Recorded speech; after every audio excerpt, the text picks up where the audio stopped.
पाकिस्तान तहरीक इंसाफ के साबिक रहनुमा फवाद चौधरी की अहलिया फवाद ने कहा है कि उन्हें पुलिस के जरिए गिरफ्तार करने की भी कोशिश कराएगी। समाजी राब्तों की वेबसाइट एक्स साबका ट्विटर पर अपने वीडियो पैगाम में हिबा फवाद ने कहा कि मैंने 2 रोज़ कबल ये ऐलान किया था कि मेरे शोहर फवाद चौधरी जेल से इलेक्शन लड़ेंगे और उनके इलेक्शन कैंपेन में खुद चलाऊंगी, जिसका बाकायदा ऐलान प्रेस कॉन्फ्रेंस करके करूंगी।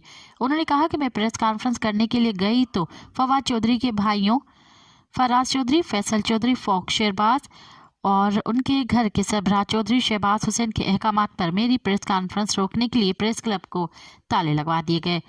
हिबा फवाद का मजीद कहना था कि मुझे पुलिस के जरिए गिरफ्तार करने की भी कोशिश कराई गई है। मज़ीद ख़बरनि ऐं तफ़सीलात लाइ विज़िट कयो असांजी वेबसाइट www.awamiNewsHD.com ऐं ॾिसंदा रहो अवामी न्यूज़ HD।